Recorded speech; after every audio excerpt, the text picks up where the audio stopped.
મહેસાણાના મોઢેરામાં કોમ્પ્લેક્સના બાંધકામને લઈને બે જૂથ વચ્ચે અથડામણ. જિલ્લા પંચાયતના આરોગ્ય સમિતિના પૂર્વ ચેરમેનના પતિ મહેન્દ્ર પટેલને છરી વાગી. ગામમાં બની રહેલા કોમ્પ્લેક્સમાં જમીનના હક બાબતે વિવાદ બાદ માપણી વખતે બબાલ. આ ઘટનામાં બંને જૂથ દ્વારા સામસામે ફરિયાદ. વિનોદ પટેલ ઉર્ફ સ્વામી અને મહેન્દ્ર પટેલે નોંધાવી સામસામે ફરિયાદ. આ ઘટના બાદ રાજકીય માહોલ ગરમાવ્યો. વિનોદ પટેલ ઉર્ફ સ્વામી ભાજપ સાથે જોડાયેલા અને મહેન્દ્ર પટેલ કોંગ્રેસ સાથે જોડાયેલા. વિનોદ પટેલે આ ઘટના બાદ કહ્યું કે છરી અમે નથી મારી, તેમને પડી જતા ખીલાસરી વાગી છે. મહેન્દ્ર પટેલે ગામમાં ગેરકાયદે દબાણ કરી દુલ્હાનો બનાવી છે, તો સામે બાજુ મહેન્દ્ર પટેલે તમામ આક્ષેપો ફગાવ્યા. કહ્યું અમે નહીં, વિનોદ પટેલે અમારી જગ્યા બચાવી છે. મારું નામ પટેલ વિનોદ કુમાર લાલજીભાઈ ઉર્ફે સ્વામી, ગામ મોઢેરા. મોઢેરા ગામમાં જે અમારો વાડો આવેલો ત્યાં આગળ ગાયકવાડ વખતનો દસ્તાવેજ અમારા જોડે, ત્યાંનો સ્ટેમ્પ, અમારી એન્ટ્રી, ત્યાં આગળ અમારું કોમર્શિયલ માર્કેટ ચાલે. સામે જે રહેવાવાળા રહ્યા મહેન્દ્રભાઈ દેવકણદાસ પટેલ, એ રહ્યા એ જે વારંવાર અરજીઓ અલગ અલગ નામથી એ પોતે ગામ પંચાયતના ચોપડા અંગાત એમને ચેક ચાક કરેલી. મેં મોઢેરા પોલીસ સ્ટેશનમાં આપેલી 3 થી 4 વખત પીઆઈ સાહેબને. મેં તાલુકા પંચાયત, જિલ્લા પંચાયત, મેં ગામ પંચાયતમાં બધી જગ્યાએ એમની રજૂઆત કરેલી. એમનો જે દસ્તાવેજ રહ્યો એ 20/80નો એમનો રજિસ્ટર દસ્તાવેજ 1996નો અમારો 100 વર્ષ જૂનો દસ્તાવેજ ગાયકવાડ વખતનો જે ખેડૂત જોડેથી લીધી એ ખેડૂતનો 100 વર્ષથી કબજો ત્યાંથી વધુ ધરાવે. તો મહેન્દ્રભાઈ આ રીતે ભૂમાફિયા તરીકે એક સામે વાડો જગજીવન કાળાનો તો જગજીવન કાળાના સામે છેલ્લા 20 વર્ષથી એ લડી રહ્યા કે એમાંય આવ્યો એમનો રજિસ્ટર દસ્તાવેજ બતાવો. અમારા મોઢેરા ગામનું પોલીસ સ્ટેશન અત્યારે જે જગ્યાએ છે માતંગીમાના સામે, તે મહેન્દ્રભાઈએ જગ્યા પચાવી, એમના કેબિનો મેલ્યા, એમના મીટરો, એમની રજા ચીઠી. એટલે અમે કઈ રીતે મહેન્દ્રભાઈના ગામ પંચાયતમાં નામ કઈ રીતે આવી જઈ, એ દસ્તાવેજ કઈ રીતે કરી લઈ, કઈ રીતે કબજો કરે, એ અમે પીઆઈ સાહેબને મોઢેરા તપાસ કરવા માટે 3 થી 4 વખત અરજીઓ આપેલી. અમે તલાટીને આપેલી.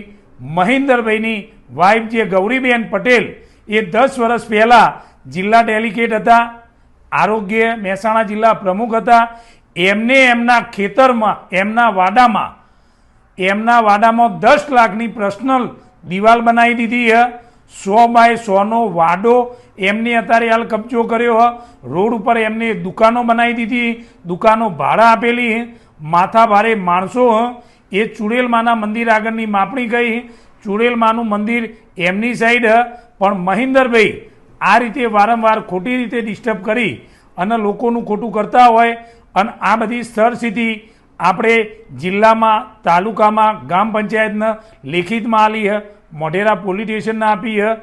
મહેન્દ્રભાઈને કઈ રીતે પડી અને વાગી શિલાહારી, અને અમારા ઉપર 3-4 દિવસે સમાચાર મળ્યા પ્રાઇવેટ હોસ્પિટલમાં જઈ અને એમને મામલતદારને બોલાવીને રાજકીય દબાણ લાવી અને 300 હાથ અમારા ઉપર એમને દાખલ કરવાનું કરેલું.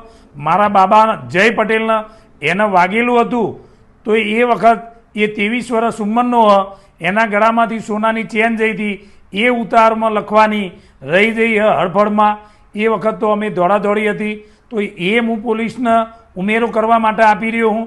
મહેન્દ્રભાઈની વાઇફની અને એમની સાચી જે 5 વર્ષમાં જિલ્લાની જે ગ્રાન્ટો એમને વાપરી, એમના પોતાના ખેતરમાં એમને સરકારી બોર પ્રાઇવેટ બનાવ્યો, ખેતરમાં સરકારી ગ્રાન્ટો વાપરી. જે સરકારી બોર ખેડૂતોને પાણી આલવાનું, મહેન્દ્રભાઈ કોઈને પાણી આપતા નથી અને એમના પોતાના ખેતરમાં વાપરે. એવા એ માથા ભારે જે ગામ પંચાયતના ચોપડો જોડે ચેક ચાક કરી, ઉચ્ચ અધિકારીને તપાસ મળે અને તાલુકા અધિકારી જે આદેશ આપીને તલાટીને અને એ તપાસનો વિષય કરી અને મહેન્દ્રભાઈ ઉપર, એમની વાઇફ ઉપર એ ફરિયાદ, એમનો દીકરો જે આનંદ રહ્યો એ એમને એ મીનાબેનના નામનો એક પેટ્રોલ પંપ એમને પાસ કરાયેલો, જે વસાવા આદિવાસીના જે સરકાર મફત પેટ્રોલ પંપ આપે મહિન્દરભાઈએ એમના નામે કરી અને પોતે પેટ્રોલ પંપ ચલાવતા, એમનો છોકરો જાતે બેંકોમાં સહીઓ જાતે એ કરતો, પોતે એ આનંદ પોતે સહીઓ કરતો. એમના નામે મીનાક્ષીના બેનના નામની 20 લાખ રૂપિયા લોન લઈ લીધેલી. એમને પેટ્રોલ પંપ અત્યારે વેચાતો આપ્યો. જેને વેચાતો લીધો એમને વ્હાઇટ એન્ટ્રીઓ એમના ખાતામાં આલી. મીનાક્ષીબેનને દર મહિને 10-15 હજાર રૂપિયા ભાડું આલતા.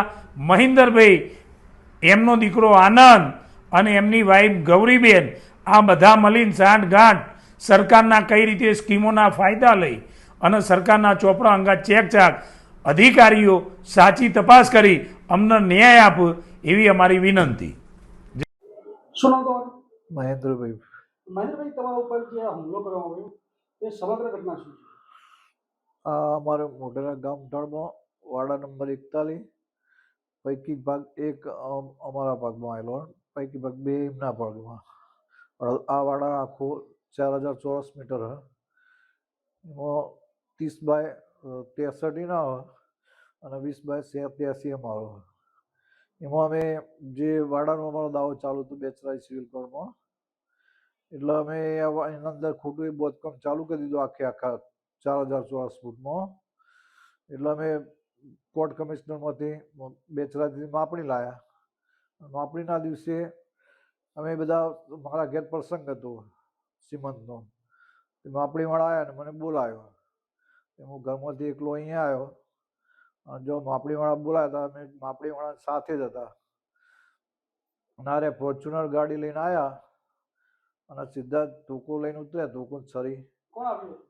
વિનોદભાઈ, લાલજીભાઈ અને એમનો છોકરો જય અને પેલા ભરતભાઈ માના ભાઈને 3-4 બીજા હતા, બીજા 6-8 જણા હતા.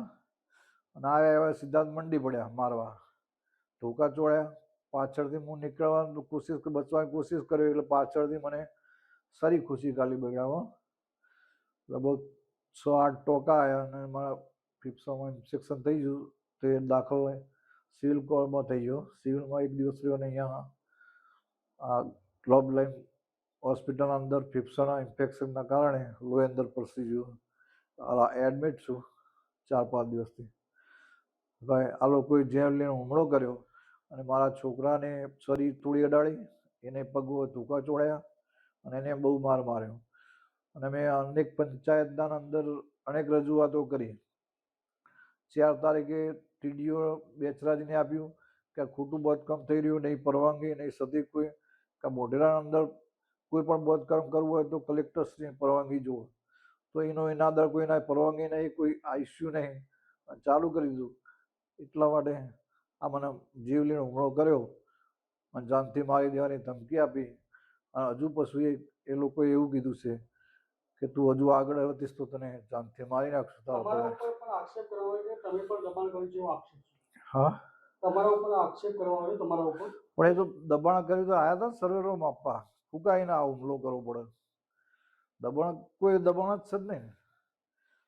એને દબાણ કર્યું હોય તો આપણે માપવા દેવા હતા. સરકારી કર્મચારી હતા. હા,